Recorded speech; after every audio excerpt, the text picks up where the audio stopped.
Hey, what is up, everybody? Welcome to the Guilty as Charged podcast. My name is Steven, and I'm the host, as always. Joining me is my guy, Tyler. It's been a minute. We had some interviews, we had some school things, and so, it's been basically a week since the two of us have been live streaming together. So happy to be back at it with my guy. And what's up, man? How you doing tonight?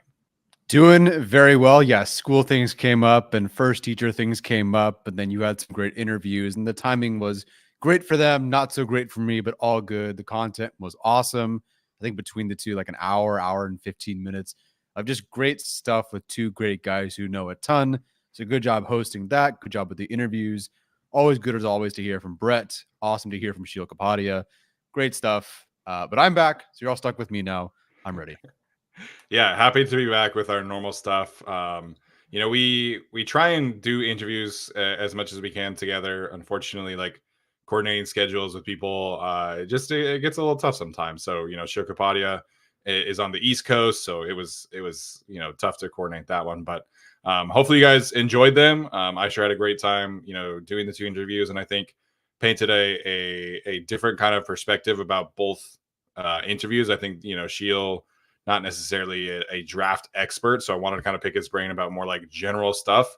And then with Brett, it was like, well, he's studied all of these guys, left and right, and so let's dive into the scheme fit, nitty gritty stuff here. And so different good interviews for different reasons, and I'm glad that both of them were able to join me and were able to get something recorded. And it seems like for the most part, the feedback from both of those interviews has been pretty positive. So I do appreciate that, and obviously appreciate their time jumping on with me as well.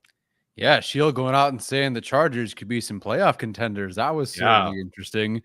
I get it, especially with the current schedule in front of them. But that'd be nice. I would love for the Chargers to be contenders in year one.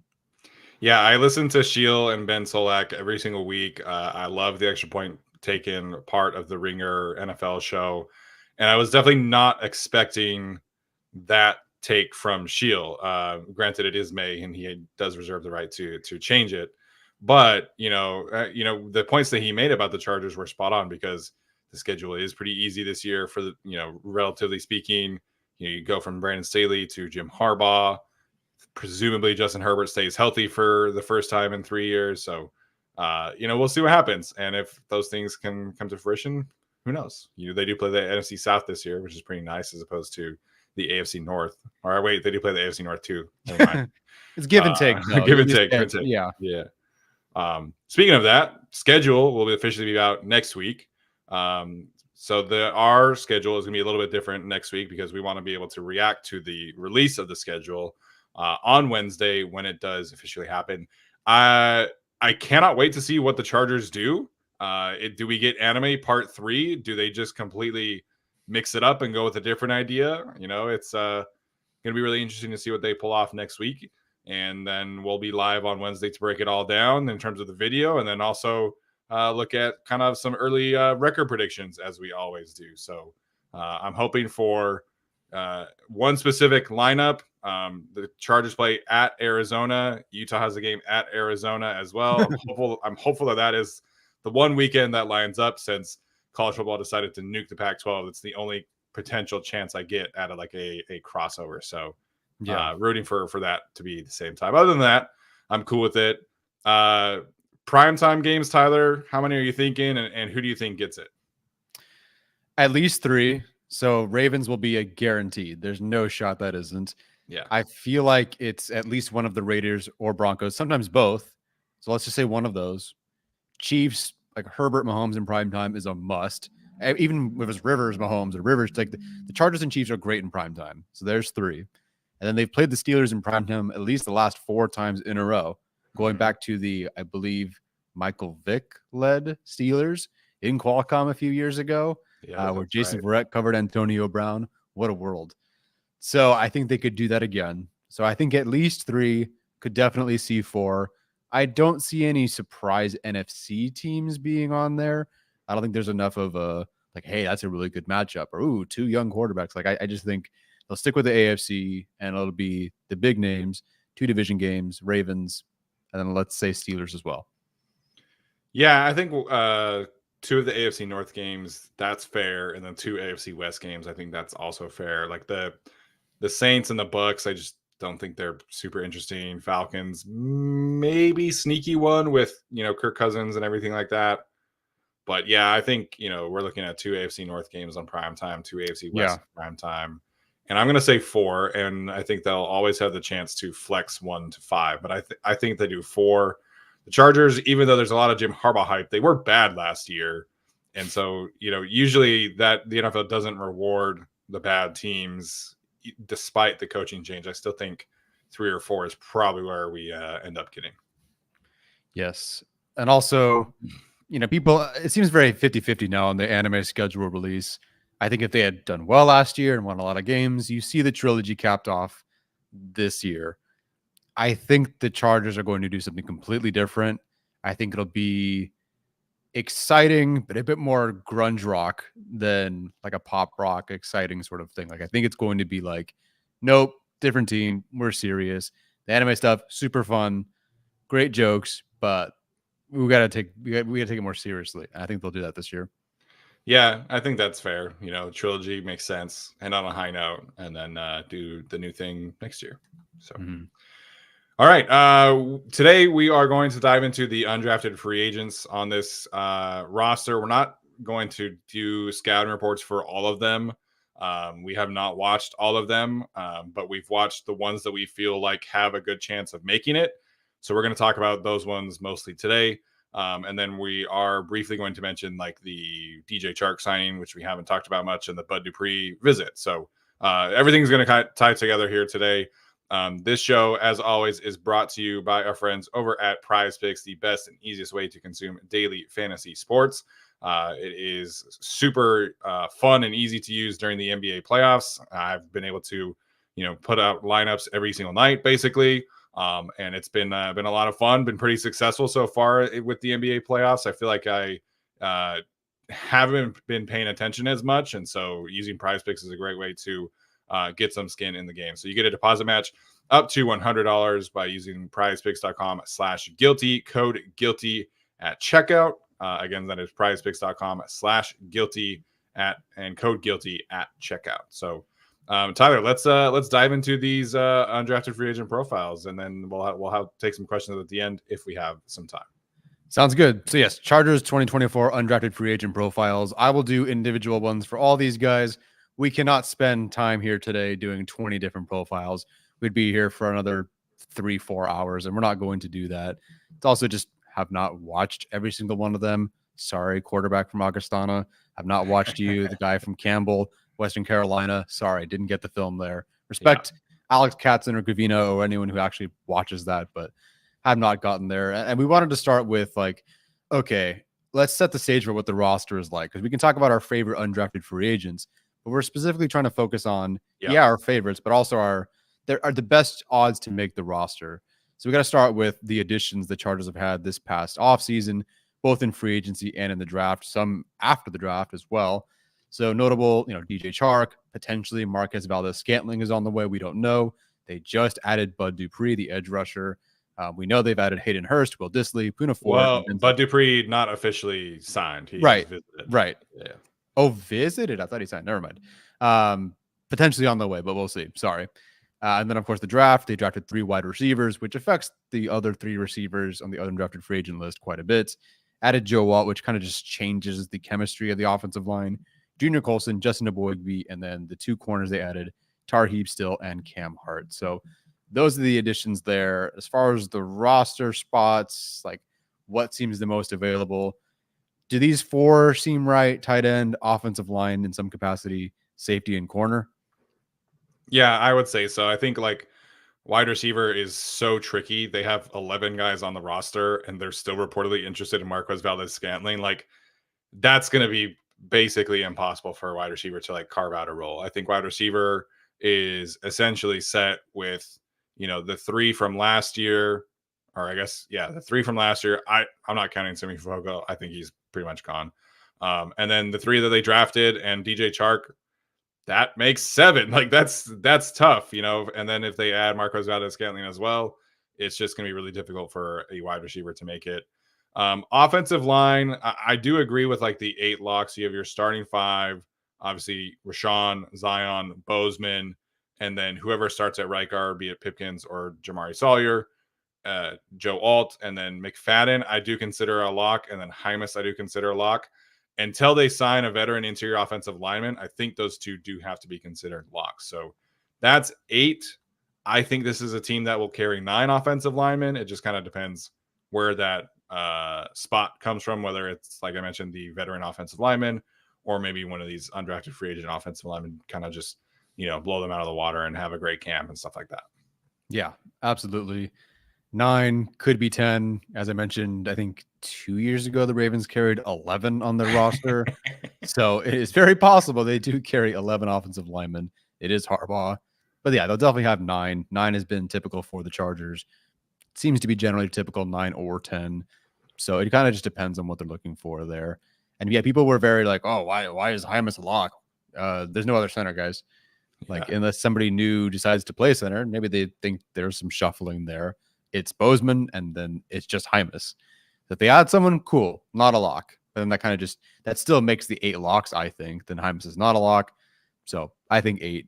And we'll see from there. I think minicamp stuff, I don't know how much you want to take away from minicamp. And it's not even like really minicamp. Like, these are just off-season workouts. That being said, in every single picture of the second team offensive line, Brendan Hymas is playing center and Jordan McFadden is playing guard. So I feel like if they actually thought McFadden was going to be center, they'd be testing that out right now, like getting him some snaps, like getting him in the feel. Like, it's even to the point where they'd rather have Nick Hardwick snap instead of Jordan McFadden right now. And again, that can change. Maybe he's just getting up to speed with the playbook and everything like that. But I feel like if he were a legitimate challenger to Hymas right now, he would be taking snaps. So just wanted to throw that out there.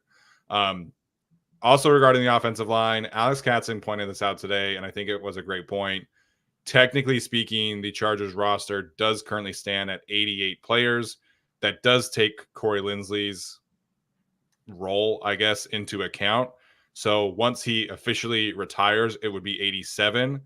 And CJ Okoye's roster spot does not technically count against the 90-man roster. So theoretically, the Chargers do have 4 spots on the roster to work with, to be able to potentially add a free agent like a Bud Dupree, like another defensive lineman, a safety, whatever the case may be that they're looking for.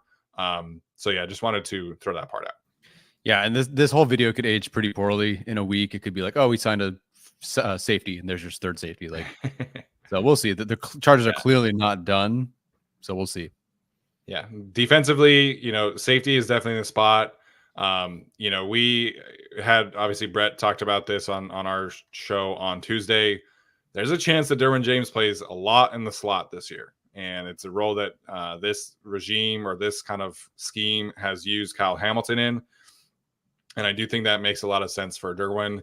I am of the belief that I would like to see Derwin play less of a variety of roles this year, but I think he is a fantastic option in the slot. They don't really have anybody proven there. So if he does play in the slot more, and even if he doesn't play in the slot more, you do need a third safety to carve out a role, and honestly, even a fourth safety. Yeah. So I would say safety is the number one spot I am looking for a potential undrafted free agent to make the roster, because there's nobody behind Derwin James and Alohi Gilman that I trust. Like, JT Woods has barely played. AJ Finley was mostly special teams last year.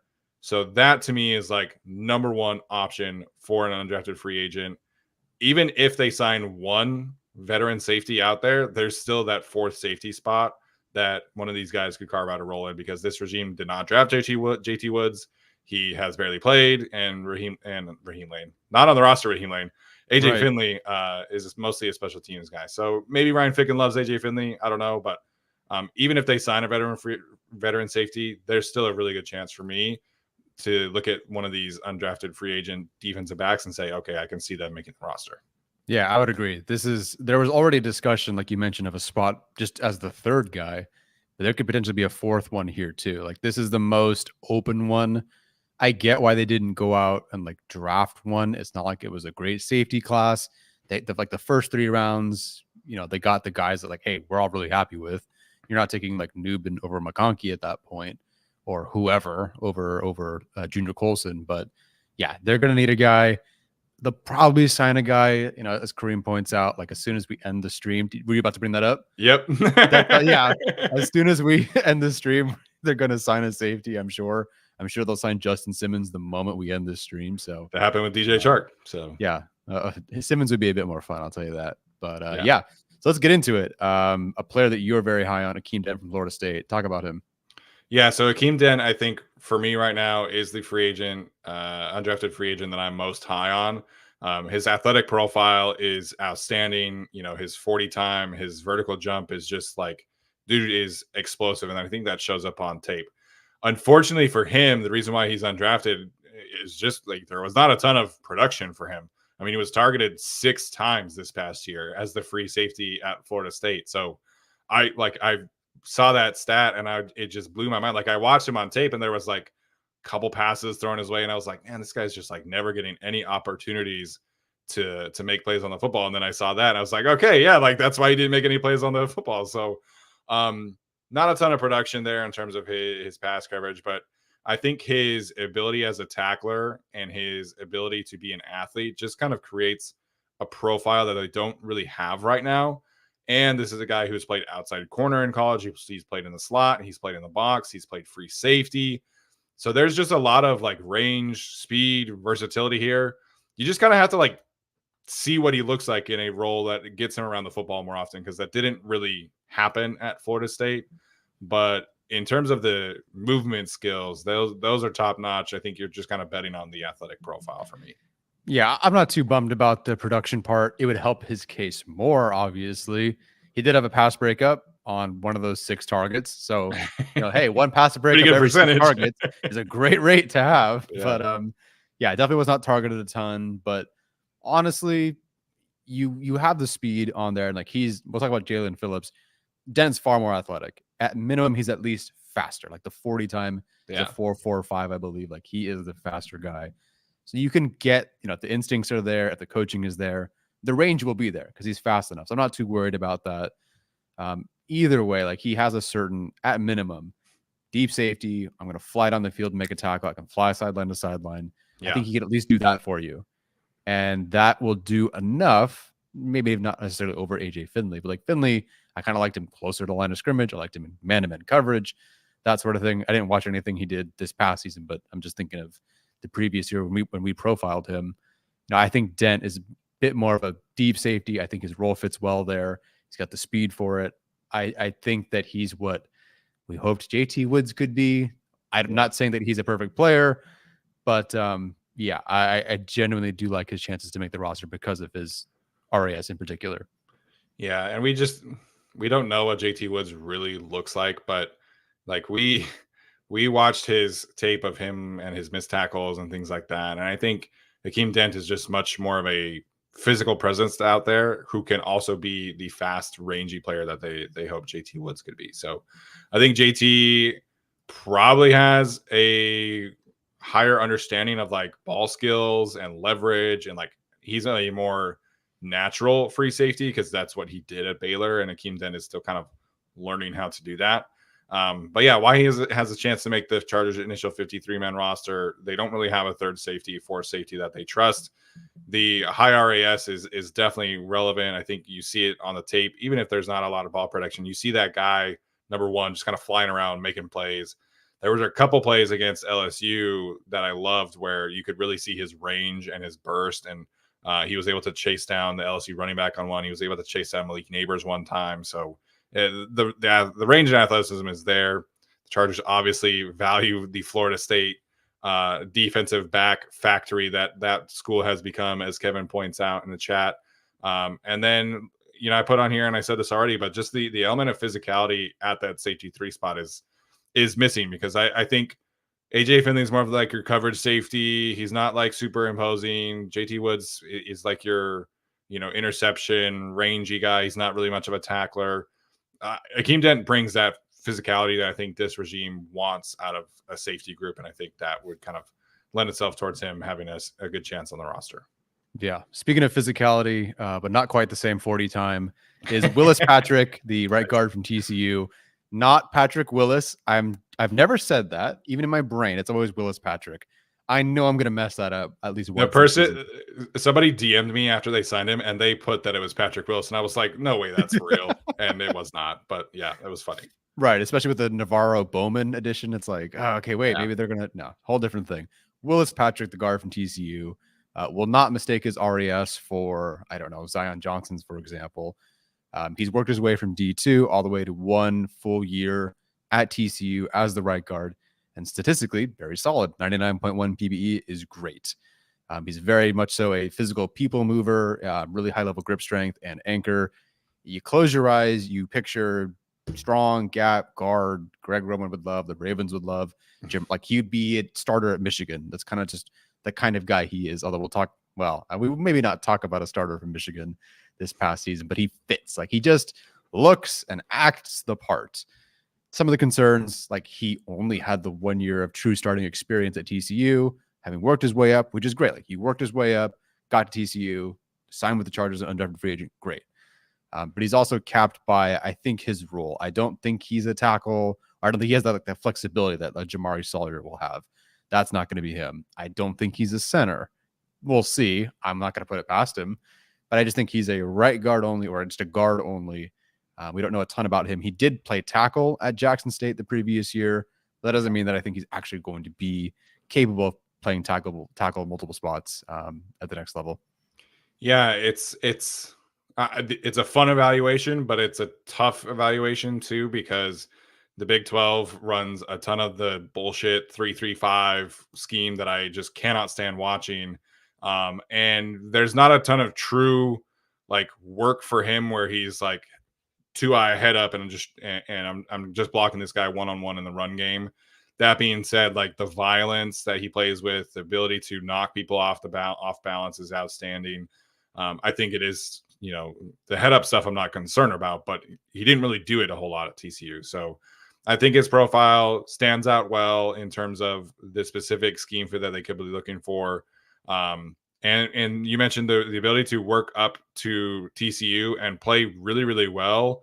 I think that does point out to some kind of work ethic, some kind of physical character that he might bring to the table. And so he's not afraid to take on a bigger challenge. He's not afraid to make that leap to a higher competition. I mean, you're talking about an HBCU to a Big 12 powerhouse. That's a big change for him. And so, obviously the athletic profile is why he didn't get drafted, but 99.1 pass blocking efficiency rating at college at guard. That's a really high level trait for him. 0 sacks allowed. So I just think he fits what they could look for in a dart throw at the offensive line. Like I certainly don't think that he, some people when they signed him were like, oh, like this is a guy who could challenge Zamari and Trey Pipkins. I don't see that. I see this being like a Foster Sherrell type where he maybe spends a couple years on the practice squad. Maybe he makes the roster, but he's a guy that will stick around because he does have some attributes that I think this regime would really like to keep around at guard. Yeah, I agree. Okay, so let's just talk about it. Let's rip the Band-Aid off. We don't have Karsen Barnhart on here, the Michigan guy. I think everyone expects us to talk about him. Yeah. Unfortunately, some impressions are first impressions, and that sticks with you. Now, he was playing tackle, but we're all thinking of the same game. It was the Penn State game, and that was rough. And the more I watched of him, the more I was not super thrilled. Now, maybe I should rewatch him with the lens of he's an undrafted free agent. So what potential is there? Maybe I should watch him again. But to me and to you, we've both felt like Willis Patrick was better. And with there maybe not even another spot, but if there's only one spot available, we think it goes to Willis Patrick. Yeah, I think with Barnhart, there's athletic concerns like there is with Willis Patrick. And then there's also there's just not a lot of power there. And I think he had a rough tape against Chop Robinson, but Chop did that to a lot of people. I felt like his ability as a run blocker was better at tackle. He doesn't just have the kind of the natural, torque and power to move people in the run game as a guard. When you're the tackle in this kind of run game, you can do a lot of work like on the backside cutoffs. You can do a lot of work on reach blocks. And I think that fits him better. But he's definitely not a tackle in the NFL. Like he he probably has to play guard just because of the range concerns. It was a tough watch. Like we both liked Trent Jones over Karsen Barnhart, and Trent Jones played like 3 games and was their swing tackle. So, I hope it goes well, but I think Willis Patrick had significantly better tape. I think he's a much better scheme fit in terms of what they want at guard specifically. But I'm not like opposed to keeping Barnhart around on the practice squad or something like that. Mm-hmm. I just think Willis Patrick, like in terms of potentially making the roster, Willis is definitely the choice that I would choose from the undrafted free agent crowd. Yeah, I agree. Next one here is Thomas Harper, a guy who I think should 100% have been drafted. He was announced as a safety, but he played like the vast majority of his snaps in college at Notre Dame and Oklahoma State in the slot. So this to me is a slot corner. The athletic traits there are fantastic. He's a 4.4 speed guy, over 42 inches in the vertical jump. He's an explosive athlete.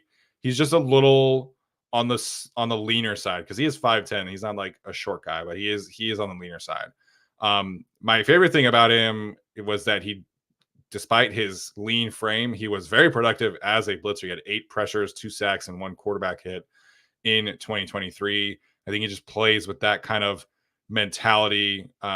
I know it didn't like work out for the Chargers, but Harper did remind me of Broncos Chris Harris, somebody that just kind of plays with his hair on fire, ball skills, blitz ability, just sticky man coverage. I think is how I would describe Thomas Harper. So I liked him quite a bit. You can see some of the stats on here. I put on here the yards per snap as Andrew Phillips as kind of a joke because we didn't like Andrew Phillips and anybody else, but they were like right neck and neck in terms of yards per snap allowed. So I had to include that one. Yeah, Thomas Harper. The tape's awesome. I'm shocked he didn't get drafted. I don't know if there's more behind it. We didn't do like a ton of homework, like going into the draft about Thomas Harper, but of course I'm about to sneeze right now. Hold on, Tyler. Don't do it. I want to talk about Thomas Harper here. Okay. His film's outstanding. And I think his ability to carry receivers down the field with his overall speed and agility and all that stuff is fantastic. Like, I don't have any, remembrance of like Chris Harris Jr. as the big, the awesome star slot corner that he was for the Broncos. But like, hey, I'll take it. I'll take anything related and similar to that. I definitely think the relationship with Chris O'Leary is important here. I think that's potentially why he could even make it over some of the safeties we have talked about and we'll talk about. His film was a ton of fun, and I genuinely believe he's got a good shot to make it. If they view him as a safety, if they genuinely believe that he's a safety, though, like, do you think he has a better shot than Dent or Phillips? Or when you're thinking of him making the roster, you do think it's as a slot corner? I do, but I think his athletic profile could translate well enough to safety if they wanted him to do that. Not free safety. I think this is a guy who would be like a matchup with tight end safety and play kind of like the middle of the field safety in terms of like the intermediate area, not deep. So it's just, I think he's a slot corner. I don't understand why they would view him as a safety. Like, the slot corner tape was really, really good. I think if you watch his tape specifically against Emeka Egbuka, like, there's a lot of high level battles there going on. And then also against USC, he had some great work against Taj Washington, who got drafted. So to me, he's a slot corner. And I'm not going to lie, if I had watched him and Tarheeb Still before the draft, I would have had Harper graded higher. I would have, but I really liked Harper's tape. I didn't get the chance to watch it before the draft, but sticky man coverage, like I mentioned, just always seemed to be in the right position. Not afraid to tackle. So I think there's just a lot to like here for a slot corner. The concerns, he did have 2 surgeries in the last 2 years, a shoulder injury and a hand injury. That could be part of why he fell. And then he only had 11 career pass breakups on over 1,600 snaps in college. So not a ton of disruptive ball production, but I think he has the ability to improve that in the NFL. Yeah, I would agree. So why did he make the roster? No mainstay in the slot. Yes, sure, there's Jaw Taylor. Yes, sure, they drafted Tarheeb Still. it's still, I think, up in the air. Obviously, Jaw Taylor is someone who is not brought in by the previous or by the current regime. I still think it goes to Tarheeb still, but you can't have enough defensive backs. If he's slot only, fine. If he can play safety, great. He stays consistently in the right position to limit his assignment. Great. Explosive athlete, 4'9", 42-inch for 10.06 broad. This is definitely someone that is very athletic. I think you go with the upside here. Kind of like Dent, like he's more athletic upside here. At minimum, at worst, great on special teams because of his athletic profile. So all for him here. Really liked Harper. We'll talk about him a bit later. Next up, Luke Benson, the fullback, tight end, blocker, whatever from Georgia Tech. Will not confuse him for somebody who is a pass-catching tight end. 9 receptions, 84 yards this past season with 222 blocking snaps. But he's very athletic. 902 RAS. He runs his 4.5 40 at almost 6'3", or excuse me, almost 6'4", 241. Variety of blocking roles for him. Was not the primary guy, which was kind of strange. Like they'd bring in number 2 quite a bit. I don't know if he's any good. I have no idea. I just watched 81. But number 2 was on the field quite a bit. Number 80 was on the field quite a bit. They used them paired together a lot. 81, that's Luke Benson, was not used as much as those two combined. So that was kind of strange to see. And then for the past 3 seasons, like he's had 175 receiving yards like total in 3 seasons. So he hasn't been very productive. But to me, this is as a blocking role, as that fullback role. His RAS is listed at fullback. They brought him in as a tight end. I don't know what it'll officially end up being. But if he's more of a fullbacks kind of guy, I feel like he has a better shot to make the roster because he might only be competing with Ben Mason. Now, maybe Hayden Hurst does some of that too, which also makes things complicated. But instead of having to, we'll talk about Zach Heins, instead of having to be just like tight end 4 or 5, he can carve out a very unique role where there's fewer guys to compete with. So between that, his high RAS, his blocking profile, and his athletic profile, which he can help on special teams, I think he's got a good shot at making the roster. Yeah, and I think as Damage points out, Ben Mason, former Wolverine, former Raven, but he only played 1 regular season snap in the NFL. Like this is not a guy who's just like a super experienced fullback. We don't know how he'll adapt to Ryan Ficken's special team scheme, and we know that Ryan Ficken has had a strong say in like that specific role.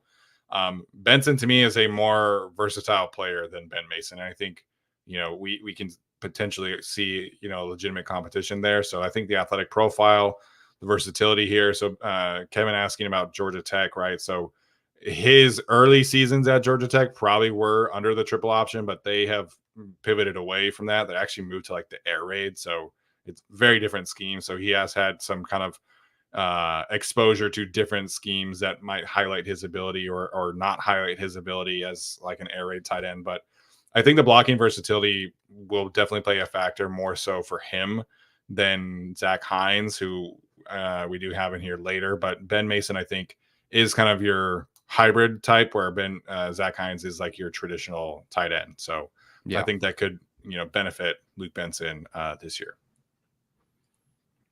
I can take this one. Yeah, Jalen Phillips is your guy, so go ahead. Yeah, Jalen Phillips. I like him so much that I watched 5 games. So that'll at least tell you how much I like Jalen Phillips. Now, one of them was against, was it Duke? There was one, no, NC State. He played like 10 snaps in that game.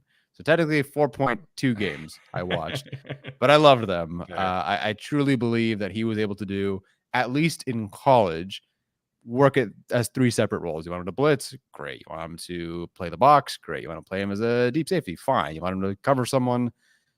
Great. This is a guy who was a leader on defense. It showed on the field with the communication, and he was voted in 2022 as a permanent team captain. So the past 2 years, he's been voted by his teammates as a permanent team captain. The question marks for him, like I think I'm watching it, I'm going, wow, look at this pass deflection. Look at this blitz. Look at this tackle. All this great stuff. But maybe he's only got everything, but like he's good at it, fine, but not like one specific thing. And I think maybe the Chargers are looking for, let's say they feel like Akeem Dent is a better deep safety. He's got the range. They like him there. He's adjusting there. They like what they saw from Florida State. If they're looking for that specific role, that's not going to be Phillips. And so it's difficult to find maybe what he will do at the next level, but he could do a lot. He also does not have the high-end speed that Dent does. Dent has that, the 4.45. Phillips runs a 4.6 240, which wasn't a huge problem in college. There's a play right here. He's covering Keon Coleman, and there's plenty of tackles. But will that be a problem in the NFL? Probably. Like, he does not have the exact same range. So that's definitely a concern. But I love watching his film. He's my favorite undrafted free agent, just in terms of watching him. Had a blast. And I hope he makes the roster, but we'll see when it comes to him versus Dent. Yeah, the Chargers have had some good luck with undrafted free agents with last name Phillips too, so they can continue that legacy. But in terms of college players, Jaelen Phillips is definitely more impactful than Akeem Dent. You mentioned the athletic concerns here. That really is the big thing. Is like, how does that translate to the next level? But he was like always around the football, and again, a lot of like comparisons. My brain always go to like former Utah players, former Chargers players. Phillips did kind of remind me of Alohi, like just kind of always had a knack to be around the football, be in the right position. And as an aside here, like, I think Alohi Gilman is going to be fantastic in the Jesse Minter defense. I think he's such a good fit for what Minter wants to do out of that second safety spot. So I'm excited to see what that looks like. So Phillips, I think, does have that kind of profile. So it's different than Dent. It's a different role than Dent, who is probably your center fielder type. Phillips is probably, if Phillips makes it, him and AJ Finley are kind of similar players where it's like you want a box safety, you want like cover tight ends, cover the flats, you want them around the football. And then it's a special teams question too. And, I think that's where his character profile does benefit him as somebody who's been a leader at Clemson, somebody who's willing to do all the dirty work. I think that would lend itself towards, playing a bigger role on special teams than somebody like Akeem Dent, who's never really done it, and JT Woods, who's never really done it. And so that could be a leg up for Phillips as well. Yeah. Some of the special team stuff, like obviously the speed's not there, but I love just trying to pay attention to down and distance, how often on 3rd and 10, like you look at the stats and he gave up 4 catches for 40 yards. Like, okay, that's kind of a bummer. But then you watch the catches and it's like, it's 3rd and 10. He's hitting you 8 or 9 yards. Yeah. Before, right at the sticks, like before the sticks. Like, it's very intentional to bring up 4th down over and over again. So I just think that kind of mentality on special teams could work. But again, Dent, like, the floor is definitely higher. Why he makes the roster, basically the same thing as Dent. They need a 3rd or 4th safety. I think potentially he could fill more roles for Jesse Minter, but who knows? And then at least statistically, he's the better tackler of the 2 safeties. I think he's twice as less bad. Now he's twice as good as Dent in terms of the missed tackle rate. So yeah, he could fill more roles. I could see Dent being the favorite there. Totally would get it. We'll talk about the rankings in a bit. But liked him. Safety spot is definitely up for grabs. Yeah. Before we get to the rest of the undrafted free agent class, I have to tell you guys about our other friends over at Unified Healing. It's a new and super innovative global network of wellness centers powered by the Energy Enhancement System, or the EE system. We are super excited that Unified Healing is sponsoring this episode of the Guilty as Charged podcast and every episode of the Guilty as Charged podcast. This technology promotes wellness, deep relaxation, purification, and rejuvenation.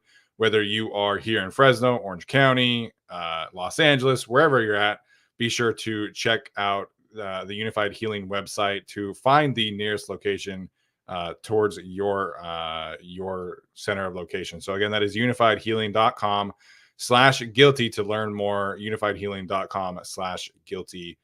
Big shout out to Unified Healing as this year's sponsor. Yeah, love them. Love the message. Love the whole idea about mental health. Taking care of yourself. Got to do it. Take care of it. You're getting in a relationship, or you're in a relationship, or you're trying to do different things, or find your life. Like, get it all taken care of first. Clean out that closet, get yourself taken care of, whatever you got to do, and then venture out into the world. Get it all out, guys. You got a whole summer. The draft is over.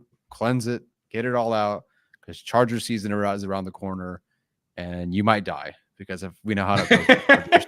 So you know what? Take care of yourself first. And then go be a Chargers fan. Nice. Yeah, that's what we're endorsing. It's the positive embrace of the season that's gonna just tear you apart and bring you anxiety. So yeah, love it. All right, back to the nitty gritty here. Michael Mason, I had a lot of fun watching him. Coastal Carolina defensive lineman, very productive player, somebody that was disruptive against his biggest competition. I thought against UCLA in particular, had a fantastic output there. Little surprised at his low RAS score of 2.97, but it is what it is. Sometimes the film and the RAS don't necessarily match up. Two positives for him.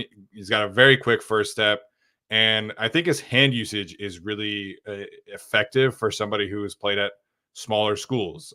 So he does have the arm over. He does have the push and pull as well. And that run game tape for him is fantastic. You see the production on here as well. 34 stops last season for Coastal Carolina. So the defensive line room, I think, does need this kind of body. He's a kind of a backup type for like a Morgan Fox. So maybe that is a role specifically that he could carve out for himself. But I think his frame, his ability to use his hands as a 4-eye, as a 5 technique, I think you see that all over the tape, and particularly, like I said, against UCLA. Yeah, the UCLA tape was a ton of fun. He hit the quarterback a couple times, and he went down hard. Something about him hitting quarterback just went down harder for whatever reason. But yeah, the numbers here are awesome. I mean, 39 pressures, 8 sacks, great. Then to also have the 34 stops in there was really impressive. Some of that is him just flat out flying around and making those stops too. Stops are just anything within 3 yards or less. So, hey, love it. Loved watching him. I think the Morgan Fox, not necessarily comp, but role is pretty apt here. Like, I think even with the RAS profile, the size profile, 6'2", 276, underneath 33 inches with his arms, like that is kind of Morgan Fox there. So we'll see how he does at the next level.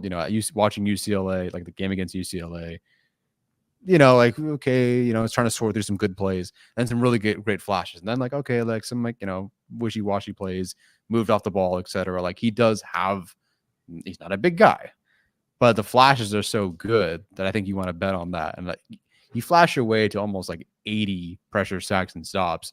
That's not by accident. Just got to find it more consistent, but we'll see. The defensive line room is definitely, it's not a great room, but it feels like a deep room. And obviously they just drafted someone, signed someone. So we'll see what his availability is. If he makes the roster, it's because I think Puna Ford, Justin Aboigbe, and Morgan Fox are really the only safe interior defensive linemen. Fox, I think at this point would be safe, even though I don't think he really fits. But those three, I think, are the safest ones there. Everyone else is kind of a wait and see. So we'll see. Strong 22-23 production. Obviously, you don't get to carry your production into the NFL, but hey, I think the production matters. And then he's a quick guy. He can rush, and I think that he's somebody who's going to show up against third and fourth stringers that are fighting for jobs. I think that the quickness he plays with will really show up in the preseason. Yeah, I think Scott Matlock, I think that's the main competition for Michael Mason, right? And Scott, I think it was a little disappointing, his production in the preseason, I would say. Was not super impactful that way. So, they have Morgan Fox, who's the pass rusher. If they feel like they need a backup for him, it's really Matlock or Mason. Those are the only two guys that I would say are prone to having a pass rush role. And Matlock is not exactly on strong footing right now. So Michael Mason, I think, does have a decent chance of making it. Yeah, I thought the tape was really fun for a defensive lineman. I watched Savion Jackson first and then Michael Mason second. And Michael Mason, I think, far more productive and more disruptive than Savion Jackson was. Yeah, he definitely was. And I think, we have Savion Jackson coming up. Next up is Zach Heins, who seems to be a Chargers fan favorite. I'd get it. He's definitely more productive than Benson. He had 26 receptions, 372 yards, and 7 touchdowns last season. Definitely control the C gap at South Dakota State. We've heard of that control the C gap thing that the Chargers keep mentioning over and over again. So that could definitely work here. He has excellent hands as well. That bears out statistically, and it shows on a film. The 3.8 yards after the catch per reception is miserable. I usually don't try to be that blunt, but that's pretty miserable. And there's 3 straight years where he's under 4 yards in yards after the catch per attempt. What's the comparison? Where's my reference point? Brevin Spann-Ford is 7 foot, 400 pounds as an enormous tight end for Minnesota. His was 5.2. Okay, Brevin Spann-Ford was basically just a blocker, and even his yards after the catch per reception was 1.4 yards higher. Yeah. On average. So 3.8 is not great. I forget what Benson's was, but it's higher than that. And then his 22nd percentile RAS running that, it's just kind of ugly. Look at the RAS, and next to his 40, it just says 5. Not even like 4.98 or anything. It's just like 5. It's just like it's not even like 5.1. There's something about just being a 5 there. It's so annoying. He's definitely not the athlete that Benson is. So he's more productive, has great hands. I could totally see why he would make the roster, and we can talk about that, I guess, right here. They need to develop anybody who can be a receiving threat and also block. And they're going to not have some of these tight ends next year. I mean, we're going to have Hurst will not be on. We'll see. But currently, Hurst is not going to be on the team. Ben Mason is not going to be on the team next year. Donald Parham, Stone Smart, all these guys are projected to be free agents next year. So I think you've got to try to develop someone who can be a bit of a dual threat for you. And then Harbaugh may prioritize like a more trench adjacent player, like inline blocker type over wide receiver. So that's possibly here. Again, I think we both like Benson more, but I understand why he'd make the roster because he's more of the tight end of the two. Yeah, definitely more of a traditional Y tight end for the Chargers. I think you mentioned the 40 time. He was 0.05 seconds faster than Joe Alt, for what it's worth. So just kind of different levels of athleticism there. But I think his blocking tape is really outstanding. I do truly like you see him control that C gap at South Dakota State. Dane Brugler wrote about him in the Beast and said that his leadership and his ability to just be a mainstay on that South Dakota State offense was one of the main reasons why they were able to win at the level that they did. South Dakota State won 2 championships while he was there and kind of overpowered North Dakota State, which is a big deal if you pay attention to that level of football. So there's a lot to like in terms of his leadership ability, but it's hard, like the receiving stuff. If he's not just like open because of the scheme, that's not really, he's not really giving you much. So it like this picture is cool. Like he's doing it's a great find. But there's just not a lot of like athletic traits here. So I think he's going to have an uphill battle to make the roster because you're looking at the tight end spot and it's like him versus Donald Parham. It's like, okay, well, Donald Parham is an athletic freak and is like a body type that they need and offers a skill set that this room needs as a yards after catch threat, as a vertical threat. Okay, maybe Donald Parham doesn't block well enough, so he doesn't make the roster. So the next one is Stone Smart. Well, Stone Smart definitely offers a skill set that nobody else in this room has, as somebody who can flex out to the slot and be a legitimate receiving weapon. And that's just not Zach Heins. So is this somebody who can make the roster? Maybe, but I think he would have to like truly dominate, the preseason in training camp as a blocker to carve out that role. Otherwise, I just think it's going to be kind of tough for him. Yeah, I'm glad you mentioned the production and the way he was used. It felt like with the 2 or 3 games that I watched, it was like, all right, you're inline tight end, and you're just going to go that way down the hash. And we're going to throw it to you. If you're wide open, you're going to catch it because he's got great hands and he's huge. And he did. Like that happened routinely. Yeah. Or like leaks up flat. Yes. Like the 2 things, you can do that. And you look, hey, maybe there's more here than we see, right? Maybe there's more here. Tucker Kraft got to show a lot more. I'll say that much. So it's not like South Dakota State doesn't let their tight ends do this. But yes, you caught me. You try to find pictures that are a bit more flattering. This was a very nice one. But he's definitely not running a ton of like, I don't know, what is this, a slant or a post or something and catching it. Not like he is catching a ball. It seems to be high, maybe a bit behind him. That's him. Like he caught everything. It's not like the quarterback play was awesome there. But I'm glad you talked about the production because some of it is genuinely just like run that way, catch the football. And he did. That's how you're asked to do that. And he got 374 yards, 7 touchdowns doing that. But I was looking for like anything more and it just wasn't quite there. Yeah, now watching Tucker Kraft in this offense versus Zach Heins, it's extremely different. Tucker Kraft was so much fun. Would be awesome to have him on the Chargers right now, but I digress. We're in 2028 and we'll talk about the tight ends we didn't take. Okay, Savion Jackson here next up from North Carolina State. Very low RES as a defensive end. It is a little bit better as a defensive tackle if you make that change. At North Carolina State, they're another team that runs a 3-3-5 kind of defense, and so he plays like defensive end for them, but it was really kind of like a 4-eye, 3-tech role for the most part from what I watched. The 2023 stats, again, it is a 3-3-5 defense. It's a lot of double teams, so that is context for sure. But he only had 18 pressures, 3 sacks as a pass rusher. But he did have 21 stops, and I do think he is a better, more refined run defender at this point in time. I did not know this, but apparently the number 9 at North Carolina State is like revered. And Mario Williams, Bradley Chubb had number 9, and basically it's this role where like they don't hand it out every year. It's not something that like is treated like the number 18 at LSU, for example, or number 7 or whatever. But if somebody earns it, if somebody's like leadership, production, all that stuff, hard worker, they kind of give it to a defensive lineman of choice. And it happened to be Savion Jackson this year. He also had to like get the blessing of Mario and Bradley Chubb before he got the number. Like he had to call them and say, hey, like my name's Savion, like I want number 9, like can we meet? All this stuff. I think it's pretty cool. It like because you don't hear about that kind of stuff very often. Kind of speaks to who he is as a person, as a leader. So maybe there's something more to like there than just somebody who's not super athletic and doesn't have a ton of production as a pass rusher, but he'll do the dirty work. Obviously, was a leader at North Carolina State. Strong hands. I think that kind of plays into who he is as a player. Yeah, fun watch for sure. I did not know that about number 9. I didn't even know how you found that, so I'm glad you did some research. And Alex Katzen, maybe. Of course. So I should have just assumed that was the case.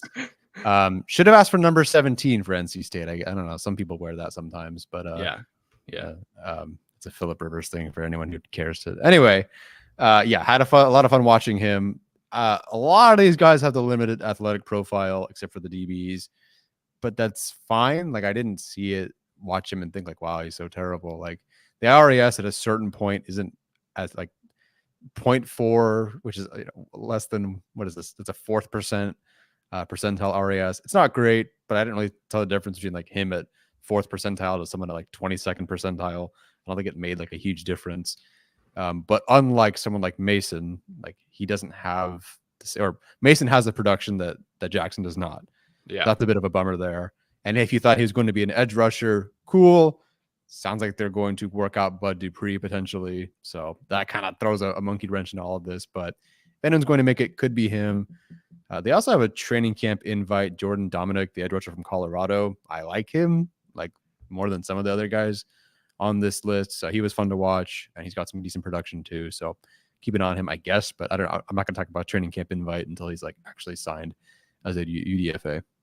Yeah, I like Jackson more as like an interior defensive lineman than an edge rusher. I know he's like listed as an outside linebacker, but yeah, I think to me this is he's a defensive end, defensive tackle type. Why he has a chance to make the roster? Was brought in by the current regime, unlike Chris Rumpf, Ty Shelby, Andrew Farmer.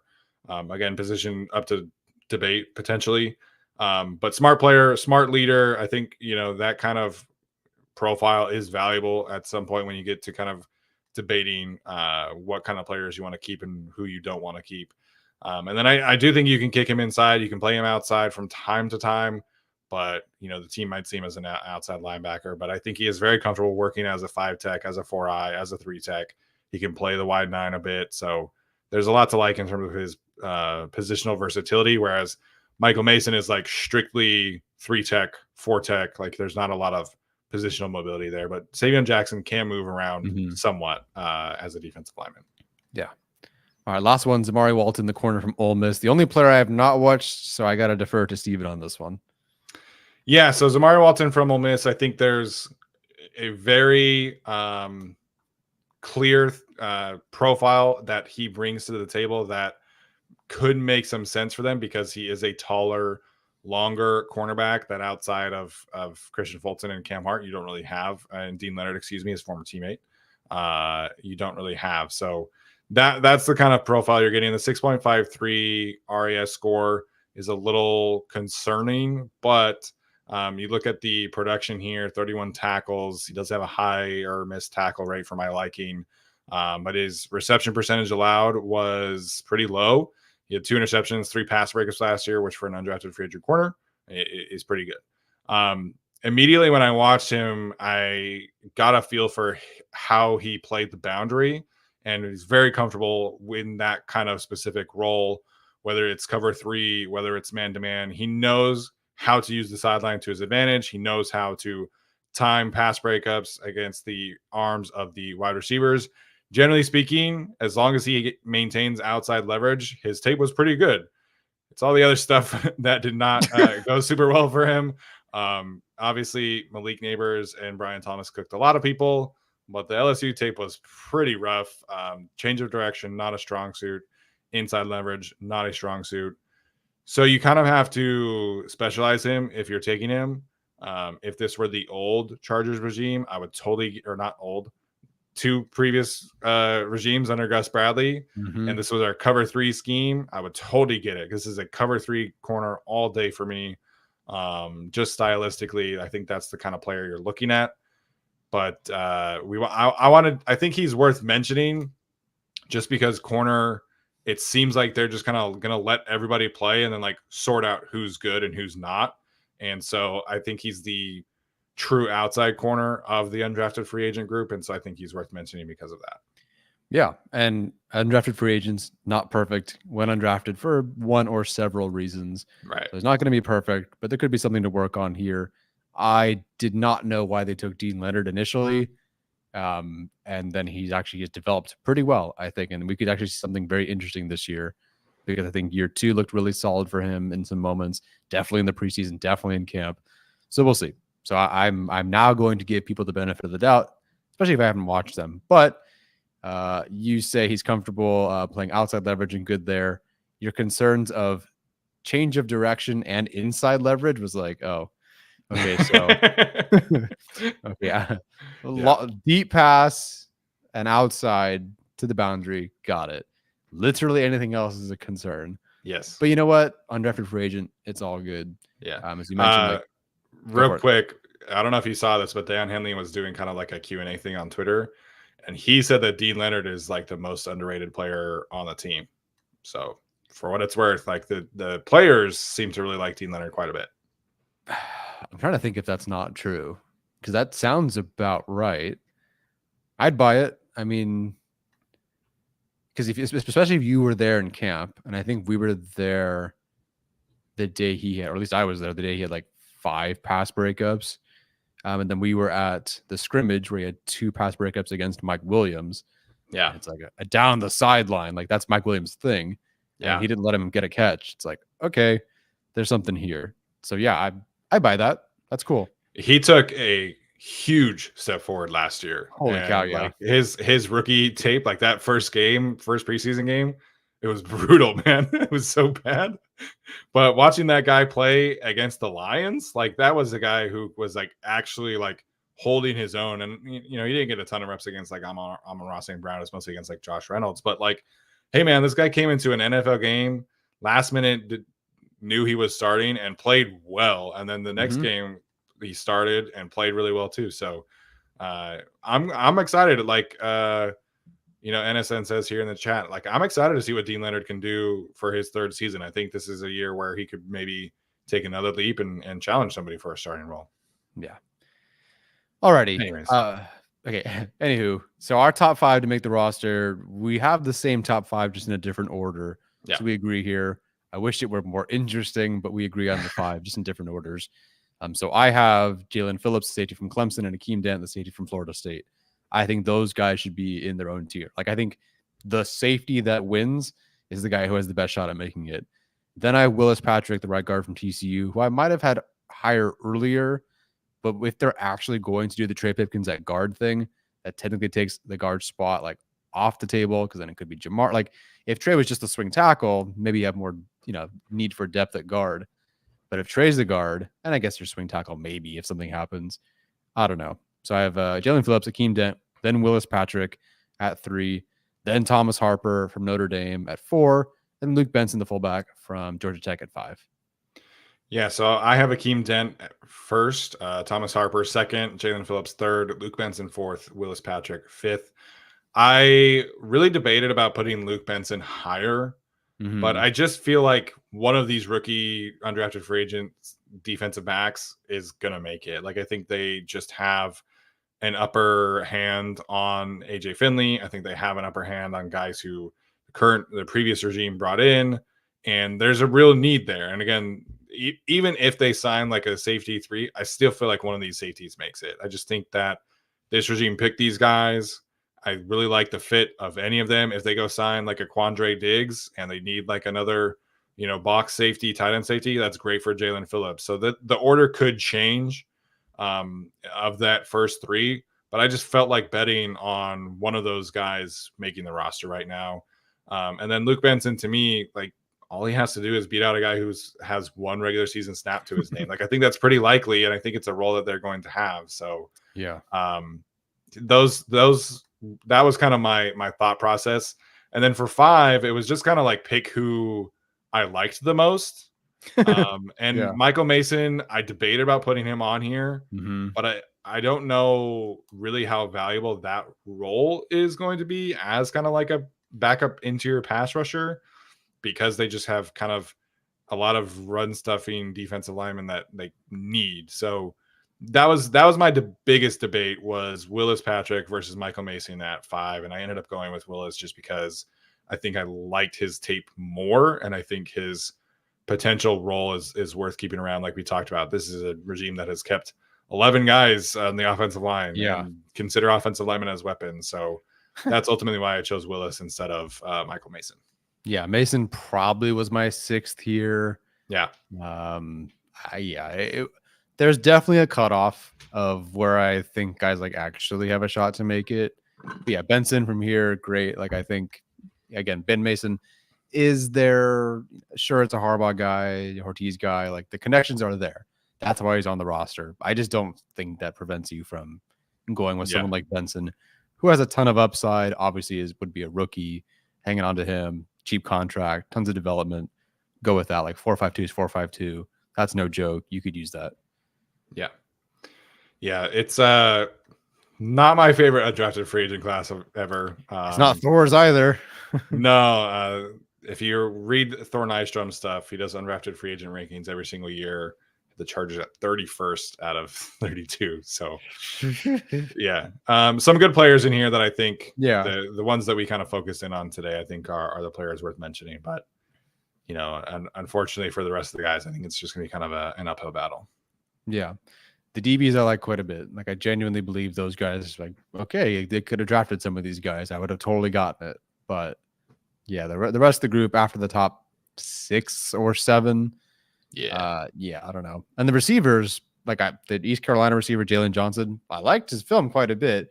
There's just no spot. Like the odds of him beating out 3 draft picks and potentially 2 signings, that's a tough one. Yeah. But we wanted to make sure we had the time to cover some of these guys. Hopefully you guys enjoyed that one. Man, we're pretty close to the dog days of summer already, which is kind of terrifying, but a lot of summer projects that we'll get to. Tyler and I are both going to do summer scouting of college prospects. So I'm going to kind of cleanse myself of college tape. And I went and revisited some back half of the season Thule tape this week, and it was nice to watch NFL tape, even bad NFL tape. So I'll do some revisiting Chargers stuff, revisiting some of the free agents they signed, but I do want to do some summer scouting as well, so it should be fun. So different way for us to talk about stuff in the summer as well, for sure. Yeah, and then hate ourselves when we get to actual draft season and there's like the Leonard Taylors and McKinley Jacksons who are supposed to be first round picks that end up being like awful and undrafted free agents. So hopefully it's not for nothing. We'll try to watch some of the perceived locks, but I just want to know a bit more this summer for sure. Summer should be fun. Prepare for random stuff. Prepare for great segments that get no views and dumb segments that get some views. Like it is what it is. It's the summer, but we'll find a way to cover it in any way we can. It should be fun. Yep. We got rookie minicamp is this weekend. Veteran, I guess total team minicamp is right around the corner, and then we'll take a few weeks off in between that and training camp. So you guys are in for a treat, and I think this training camp tour, man, I cannot wait. It's new facility, new regime. Get 2023 taste out of all of our mouths, and let's move on to this new era. Get to training camp. Should be a ton of fun to cover this year. Yeah. And can't wait to see all of you guys there. Yeah, that'll be a blast. No idea what the seating situation is, but it should be fun. And I want one of those hats. They bring everybody to the facility when it's under construction with like a construction hat. Like, Yeah. I want that hat. It won't fit my brain, but all good. Yeah, the guy who was they tweeted out the video of the grass, and the guy had the hard hat with the Chargers logos on it, like it was a helmet. I love it. That was super cool. Yeah. Give me one of those. Yeah. All right, guys. That's going to do it for us today. Appreciate you guys for tuning in. Make sure to like, subscribe, comment, review. All that good stuff does continue to help grow the show. And we'll see you next week. This has been another episode of the Guilty as Charged podcast. As always, bolt up. I'm adding one more thing. The Raiders are going to be practicing in Costa Mesa. That's the closest a Raiders fan has been to a college in a very long time. All right. See you guys. Bye-bye.